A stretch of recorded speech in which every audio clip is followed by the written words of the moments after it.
श्रद्धे ब्रजेश कुमार। कौन सी जगह पे? घड़ी पहनेंगे हाथ में। कौन सी जगह पे? मेरे पर जी जी डॉक्टर भीरा ये बात करेगा नहीं करवा रहे हैं कोई बच्चे बोलते हैं ना रही और यहाँ पर बच्चे बोलते हैं ना रही बाबत में मेरे समाज के बुजुर्ग, मेरी माँ समान माताएं, मेरे छोटी बहन जैसी बहन और मेरे बच्चे सभी यहाँ मौजूद हैं। बड़ा अच्छा लग रहा है कि आप लोग इतना अपना करवा रहे हैं। मैं बेसिकली इंटर कॉलेज में मैं पढ़ाने का काम करता हूँ, इंग्लिश से लेक्चरर हूँ, पंजाबी में और रहने वाला अलीगढ़ से हूँ। तो मैं यहाँ 2-3 बातें आपको बताना चाहता हूँ जो मेरा काम है पढ़ाने का। तो देखिए, किसी भी देश की, किसी भी समाज की उन्नति हमेशा शिक्षा पर डिपेंड करती है। अगर आप अपने बच्चों को पढ़ाने के लिए अपनी अगर एक पीढ़ी का सैक्रिफाइस कर देते हैं, उसको बलिदान कर देते हैं, तो मैं समझता हूँ कि आपके परिवार में एक अलग ही हट के परिवर्तन होगा। लेकिन हमारे समाज के लोग क्या करते हैं आज जो है कि ज़्यादातर हमारे माता पिता समान जो है वो अपने बच्चों को ज़्यादातर हाई स्कूल इंटर तक नकल से या अपने नाम के लिए या बीए वगैरह करा देंगे, केवल नाम के लिए कराने लगे हैं। क्योंकि मैं इस चीज़ को देख रहा हूँ, शिक्षा में अवनति आ रही है। अपने बच्चों को हमारे जो माँ बाप हैं वो ईमानदारी से उनको दिलवाने का काम नहीं कर रहे हैं। आप खुद ही देख लीजिए, ज़्यादातर लोगों को आपने कहते हुए सुना होगा कि हमारे बच्चों को नौकरी नहीं मिलती। लेकिन मैं उनसे पूछना चाहता हूँ कि उनके परिवारों में कितने बच्चों ने कॉम्पिटिशन फाइट किया है। अगर वो लोग इस बात को कहें तो सुनने में अच्छा लगता है। अगर आप ईमानदारी से अगर आपके बच्चों के साथ आप मेहनत करेंगे, एक पीढ़ी का आप जो है अपने जीवन का बलिदान दे दीजिए, अपनी खुशियों को दे दीजिए उन्हें, अपने आराम को दे दीजिए उन्हें, तो निश्चित ही कुछ ना कुछ अच्छा रिजल्ट जरूर निकलेगा। इसीलिए बाबा साहब ने कहा था कि शिक्षा वो शहरी का दूध है जो जितना पिएगा वो उतना दहाड़ेगा। तो आप देख लीजिए शिक्षा रूपी दूध को आप कितना पी पा रहे हैं। आप मुश्किल से 1 या 2% पीते हैं। हमारे जो समाज के जो बच्चे हैं, लिखना पढ़ना तो मैं देख रहा हूँ बड़ा मुश्किल से जान पाते हैं। तो कॉम्पिटिशन को कैसे फाइट करेंगे, कैसे वो अपने परिवार का वजन उठाएंगे, ये संभव नहीं है।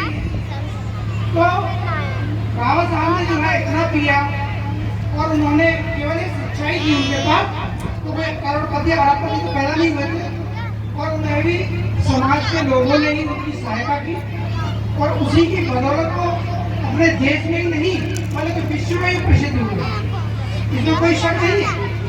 और हमें एक ऐसा संविधान दे करके गए जिससे आज हम उसको यूज करके अपने देश की परिवार की, समाज की बुराइयों के प्रति लड़ पाते हैं।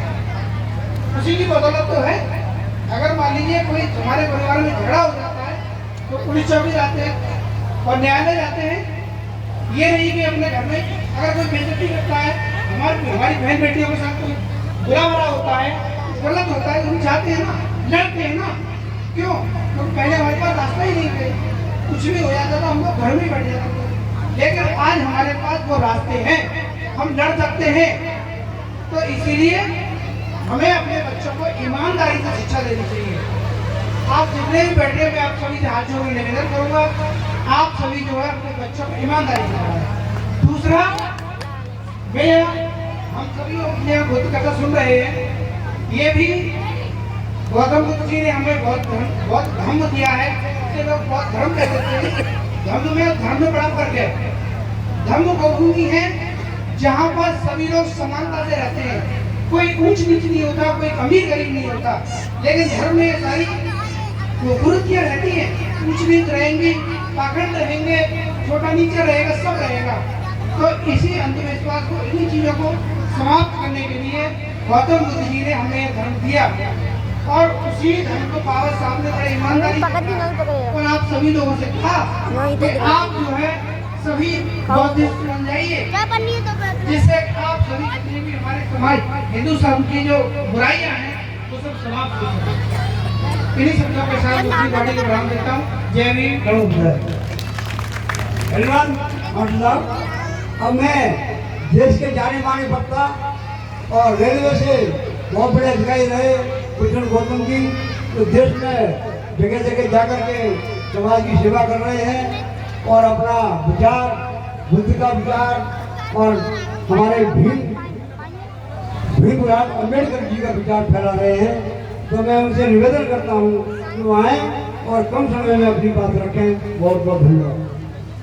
महाकारुणिक सम्यक संबोध प्रातः स्मरणीय परम पूज्य बोधिसत्व बाबा साहब डॉक्टर भीमराव अम्बेडकर जी, पूज्य बलते जी, उपस्थित नारी देवी शक्ति स्वरूपा मेरी माता और बहनों और सभी उपस्थित जनसमूह को मेरा सादर जय भीम नमो बुद्धाय।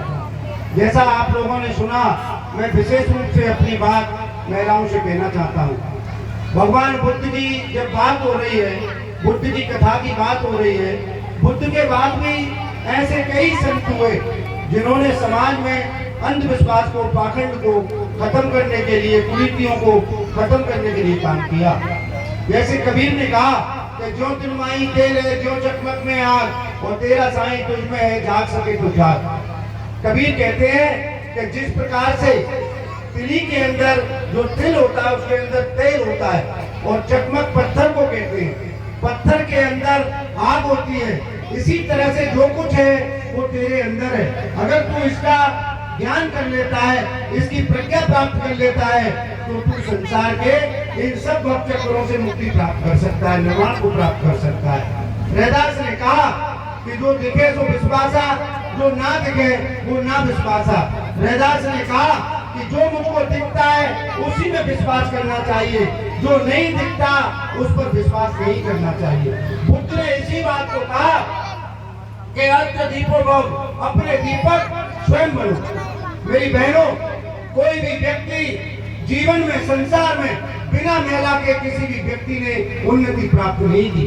कितना ही बड़ा राजा हुआ हो, कितना ही बड़ा विद्वान हुआ हो, बाबा साहब ने भी ये मई का महीना जो कल खत्म हुआ है, बाबा साहब की दोनों पत्नियां, एक 27 मई 1935 को और एक 29 मई 2003 को खत्म हुई थी।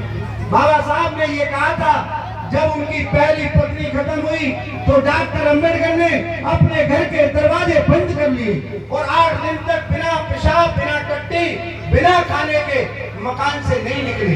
गांव के लोगों ने, उनके परिवार के लोगों ने, बस्ती के लोगों ने उनसे बहुत अनुरोध किया और बाबा साहब कहते थे कि आज मेरे बीच में रमा नहीं है। उस रमा ने भूखे रहकर, प्यासे रहकर और उड़द की दाल के पानी को पीकर महीनों तक गुजारा किया। जब बाबा साहब के पिता खत्म हो गए और बाबा साहब को 25 रुपए मासिक का छात्रवृत्ति सयाजीराव गायकवाड़ राजा ने दी, तो मेरी बहनों, बाबा साहब ने आकर के अपनी पत्नी से कहा, मेरे दोस्तों, मेरे मित्रों, और उन्होंने कहा, रमा, मुझे विदेश पढ़ने के लिए 25 रुपए माहवार की छात्रवृत्ति सयाजीराव गायकवाड़ ने दी है। अगर तू कहे तो मैं विदेश पढ़ सकता हूँ। मेरी बहनों, रमा ने कहा, जो एक ऐसे परिवार में पैदा हुई थी, बाबा साहब के बाबा 6 भाई थे, 6 के 6 आर्मी में थे और भारत का किसी भी जाति का व्यक्ति सूबेदार मेजर से ऊपर नहीं होता था, वो 6 के 6 सूबेदार थे। मेरे दोस्तों, बाबा साहब के पिता भी 4 भाई थे और वो सारे के सारे आर्मी में थे। जब रमा ने कहा तो रमा के पास अपनी जेठानी की जिम्मेदारी थी, अपनी ननद की जिम्मेदारी थी, उसकी बुआ वहीं रहती थी और मेरे दोस्तों, उनकी विधवा सास भी वहीं रहती थी और उनका भाई, उनकी बहन गोरी, भाई शंकर। और उसने कहा, रामू ने कहा, साहेब तुम पढ़ने जाइए, मैं आपके परिवार का पूरी तरह से भरण पोषण करूंगी। रमाबाई ने 1 नहीं, 2 नहीं, 3 नहीं, 4 बच्चों को इस समाज के लिए कुर्बान कर दिया। इस देश के दबे पिछड़े लोगों के लिए अपने परिवार को बलि चढ़ा दिया। लेकिन बड़ा दुख होता है कि आज मेरी समाज के नौजवान बच्चे, आज मेरी समाज के पुरुष जाकर के शाम होते ही उस रंगीन पानी के स्वरूप में मशगूल हो जाते हैं। या बाबा साहब ने अपना त्याग इसी के लिए किया था। आप लोगों को सोचना होगा, अगर आप अपनी कुरीतियों को नहीं खत्म कर सकते तो आपकी इस संसार में कोई भी ताकत आपका विकास नहीं करा सकती। जैसा अभी प्रवक्ता जी ने कहा, हमारे लोग कहते हैं कि हम बच्चों को पढ़ाकर क्या करेंगे, क्या डीएम एसपी बन जाएंगे। मेरे दोस्तों सोचिए, आज बाबा साहब को संसार में 193 देशों के अंदर उनकी जयंती मनाई जाती है। संसार में किसी भी भगवान की, चाहे वो ईसाई धर्म का हो, इस्लाम का मानने वाला हो, और चाहे वो सिख हो, पारसी हो, यहूदी हो, किसी भी धर्म का मानने वाला हो, किसी भी धर्म के भगवान की जयंती या उनकी पूजा 193 देशों में नहीं की जाती। लेकिन उसका एक ही कारण है कि बाबा साहब ने भारत में ही नहीं विश्व को ये दिखा दिया और 32 डिग्रियां प्राप्त की, और उस महामानव को 9 भाषाओं का ज्ञान था। डॉक्टर अम्बेडकर ने कहा था, गांधी जी ने कहा था, मैं मर जाऊंगा लेकिन इन झूठों को, इन दबे पिछड़ों को अधिकार नहीं दूंगा। लेकिन बाबा साहब ने कहा था, मैं मर जाऊंगा लेकिन मैं अधिकार लेकर रहूंगा। मेरी बहनों, वो देखिए आप, वो 11 दिन जब बाबा साहब के सामान को फेंक दिया गया बड़ौदा के कामटी पार्क में, और बाबा साहब खड़े होकर रो रहे थे, तो बाबा साहब ने ये प्रतिज्ञा की, जब अंग्रेजों ने कहा था कि हम आपको इसका जज बना देंगे, हाई कोर्ट का जज बना देंगे, लेकिन बाबा साहब ने ये प्रतिज्ञा की कि मैं अब किसी भी जज बनना पसंद नहीं करूंगा, और मैं अपनी समाज के लोगों को अगर अधिकार नहीं दिला सका तो मैं गोली मारकर अपनी आत्महत्या कर लूंगा। मैं ज्यादा कुछ नहीं कहना चाहूंगा, क्योंकि हो सकता है आप लोग कथा सुनना चाहें। मैं तो बहुत कुछ आप लोगों को बताना चाहता था, अगर आप सुनना चाहेंगे तो मैं आपको बता सकता हूँ, और महिलाओं को बताऊंगा मैं कि आपको किन देवियों की पूजा करनी चाहिए। मैं ज्यादा कुछ न कहते हुए 5 मिनट में अपनी बात को समाप्त करूंगा।